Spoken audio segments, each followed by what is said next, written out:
Korang dah tahu indeks, korang dah tahu sektor. So kali ni aku nak ajar korang tentang Sifathacha. Apa dia? Selepas ini.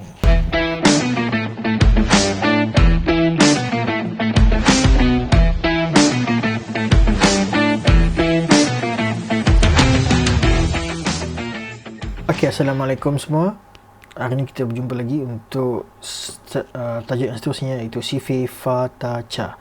Jadi mula saya akan tulis dulu apa dia Fathacha ni sebenarnya. Apa Fathacha? Apa itu Fa? Okey.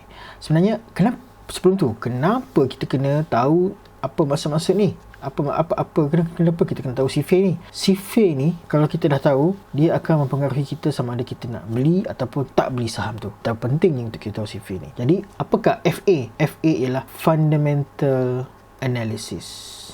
Fundamental Analysis ni dalam bahasa lain adalah kekuatan sesuatu saham. Kekuatan fundamental lah, ataupun fundamental kekuatan saham tu, kekuatan syarikat tu sebenarnya. Okey, TA apa pula? TA ialah Technical Analysis.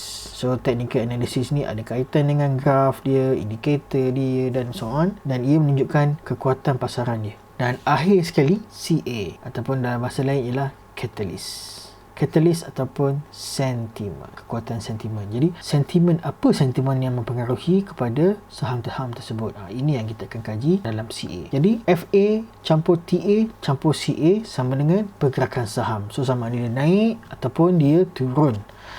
Okey, kita cek satu-satu. Fundamental Analysis. Kita kaji apa dalam Fundamental Analysis ni? Contoh, adakah dia syariah? Betul? Kita mesti nak cari company yang syariah. Dia di sektor mana? Kan? Kita di sektor mana, sama ada dia leader, kemudian kita tahu sektor, dia leader ke dia laggard.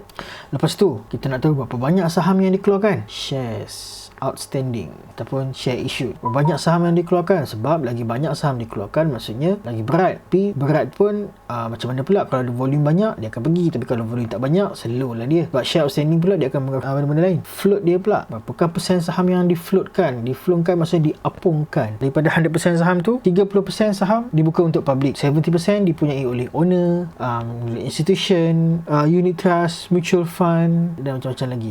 So lagi kecil float, lagi bagus untuk saham itu, untuk pergerakan saham sebab dia lagi kecil. Apa lagi? Dia punya quarter report, annual report. Quarter report ni apa? Setiap 3 bulan company yang berdagang di bursa kena mengeluarkan quarter report. Quarter report ni ada balance sheet, ada profit loss statement dan juga financial statement yang lain lah kan. Dan investor akan melihat kepada ini, pelabur-pelabur akan melihat kepada ni quarter report, annual report, untuk melihat sama ada company ni performing ke tak performing, bagus ke tak bagus, akan pergi ke tak akan pergi. So kalau dia 4 kuartal yang lalu dia sentiasa membuat keuntungan dan keuntungannya pula menaik, so bagus. Tapi macam mana pula kalau kuartal yang lalu dia macam tak bagus kan, tak untung, then adakah investor akan terus membeli saham dia? So itu akan menjawab soalan-soalan dia. Indikator nama-nama yang lain seperti EPS, earning per share, ini akan menunjukkan untuk setiap satu unit saham tu berapa earning yang dibagi dalam sen. Contohlah lebih kurang macam tu. Ada PE ratio, berapa kali ganda PE ratio saham itu didagangkan. Ada tinggi, ada rendah, ada NTA, non tangible asset dan so on. Ini adalah nombor-nombor yang investor suka tengok. Sebab apa? Ini semua dia akan menentukan sama ada company tu adakah dia overvalue atau adakah dia undervalue. Itu maksud dia. Maksudnya kalau harga tu maksudnya sama ada kita tak ada saham yang mahal atau murah, tapi kita ada saham yang overvalue ataupun undervalue. Kalau saham tu undervalue, maksudnya dia boleh lagi nak naik ke atas. Sebab dia undervalue sekarang kan. Maksudnya kita akan dia ada ruang untuk sampai kepada market value, projected market value lah, lebih kurang macam tu. Tapi kalau dia overvalue, so adakah dia akan, maksudnya dia didagangkan lebih daripada yang sepatutnya, so adakah dia kena dikurangkan sikit. So investor akan melihat, pedagang akan melihat pada benda ni dan akan tengoklah sama ada dia berminat ataupun tak berminat. Okey, itu fundamental, itu kekuatan dia. Dan kita pergi kepada technical pula. So dari segi technical, kita tahu saham dia akan bergerak secara zigzag, dan ini ditentukan daripada graf lah. Ni price action punya graf. Ini pada pukul ni hari berapa sen, ni pada pukul ni berapa sen. So dekat atas dia akan membuat pullback, di sini dia akan membuat reversal untuk naik ke atas. Jadi technical analysis akan menganalise price action di mana adakah dia sudah dekat dengan resistance, adakah dia akan berhenti di sini, adakah dia akan buat penurunan. Sebab kita tak nak beli masa turun, kita nak beli semasa naik. Jadi masa dia nak buat masa dia nak cilok kat sini, masa dia buat reversal, apakah kita boleh adalah cara-cara dia untuk kita agak dia nak buat reversal, dan masa itu kita bolehlah entry dan juga kita jual kat sini. So kita ada keuntungan kat sini. Jadi ini price action ni antara benda-benda yang kita kaji dalam technical analysis. Kita gunakan candlestick, kena ada Heikin Ashi. Ini antara contoh-contoh candlestick, contoh-contoh indikator graph yang kita boleh gunakan. Kemudian kita juga ada support dan resistance. Apa benda support dan resistance ni? Contoh, dia dah pergi ke atas. Bila dia dah membuat turunan ke bawah, maksudnya ini ialah support. Bila dia belokan macam ni, ini ialah reversal. Ini ialah yang ini ialah resistance, sebab dia tak boleh resist. Dan ini ialah support, ini ialah resistance, ini ialah support. Bila sampai ke sini, dia akan membuat reversal ke atas. So benda-benda kita kena tandakan, sebab bila dia pernah membuat satu reversal di satu kawasan, dia akan cuba untuk bila dia tak boleh lepas satu resistance ni, kemungkinan besar di sini pun dia akan susah sikit nak lepas. Dia akan membuat keteng sebelum dia naik. Sama juga dengan support, begitu. Dia memang price action movement ni dia begitu. Jadi so kita kena identify support dan resistance di mana. Itu dalam kita gunakan dalam support dan resistance indicator. Kita ada macam-macam indikator. So untuk kita yang baru nak belajar, kita tak perlu tahu semua. Mungkin yang sikit-sikit, ataupun mungkin tak perlu langsung. Dan mungkin kebiasaan kalau aku guna MACD, RSI, stochastic, itulah antara-antara yang kita boleh guna. Bollinger Band, itu antara indikator yang famous lah. Kemudian continuation atau reversal. So pattern candlestick ni kita ada pattern-pattern yang menunjukkan dia akan meneruskan, ataupun ada pattern-pattern yang menunjukkan dia akan turun ke bawah. Itu antara pattern dia lah, pattern. So ini yang kita kaji dalam technical analysis. Okay, so next, catalyst. So kalau korang ingat lagi 3 benda ni, ingat tak? Top-down approach. So first kali kita ada global event, ataupun kalau aku cerita semalam foreign news, kan?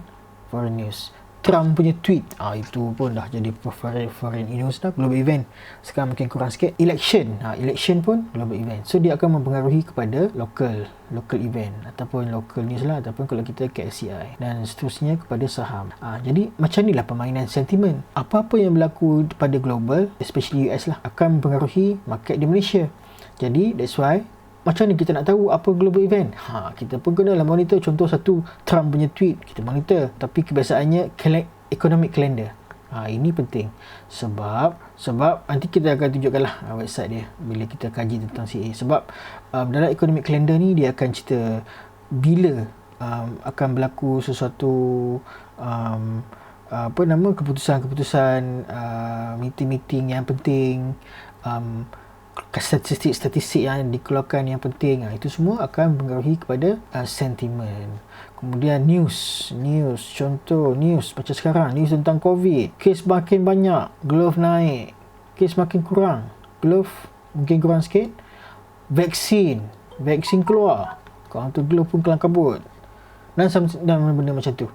Kemudian ada recovery, so vaksin dah keluar dan recovery team, tema recovery pun mula, Asia naik, saham-saham yang dulunya jatuh mula naik, saham-saham utility dan sebagainya. Okay, next, news lokal. Okay, tadi ni news luar kan, news lokal pun memainkan peranan juga dalam sentimen. Contoh The Edge. Sebab The Edge ni kita boleh tengok news berkaitan dengan saham syarikat-syarikat yang kita beli tu. Sebab dia akan bagi tahu, contoh company ni menang kontrak untuk supply apa-apa, then The Edge akan keluar, then akan menjadikan satu sentimen sama ada positif ataupun negatif. Dapat management baru, CEO baru dalam company tersebut, mungkin sentimen positif.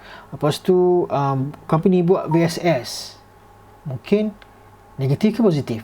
Itu ada, kalau ke Asia dia jadi sentimen positif, sebab investor melihat sentimen syarikat management sedang berusaha untuk memulihkan syarikat, jadi dia buang orang. Jadi investor suka, jadi sentimen dia positif, harga naik. Lebih kurang macam itulah contoh. Okay, so itulah dia FA, TA, CA. So throughout korang punya trading journey, 3 benda ni korang akan gunakan dan akan sentiasa ingat. So kalau FA dia bagus, TA dia bagus, catalyst pun cantik, harga insya-Allah akan naik. Kalau FA dia tak bagus, TA dia bagus, catalyst pun ada, insya-Allah akan naik juga. Tapi kena hati-hati sebab dia mungkin akan turun sebab dia tak ada fundamental. Kan? Maksudnya bila tak ada fundamental, contoh bila earning datang bulan 4 bulan sekali tu. So bila earning datang contoh bulan 11, bulan 12 ni earning keluar, dia pun umumkan prestasi yang tak bagus. So harga pun drop. So kita dah untung tadi, habis. Macam itulah. So untuk FA yang tak bagus ni biasanya kita akan masuk untuk short holding lah, sekejap ni. Kita tak simpan lama. Apa lagi? FA tak bagus, TA tak bagus, catalyst ada. Tu macam ni. Okay, catalyst ada. Ada catalyst dia tapi FA tak bagus, TA pun tak bagus. Ini kita tengoklah, mungkin kita just perhatilah. So maksudnya mungkin tak lama lepas tu ada push, ada volume, TA akan naik. TA jadi akan bagus, dia pun akan jadi bagus. Tapi kalau dia tak bagus, TA pun tak bagus, catalyst pun tak bagus, confirm turun. Sama ada sideway, tak ada orang beli langsung ataupun orang banyak jual, dia akan turun. Okay, so ini 3 benda yang kita akan kaji satu persatu sikit lebih mendalam lepas ni. Okay, itu saja. Assalamualaikum.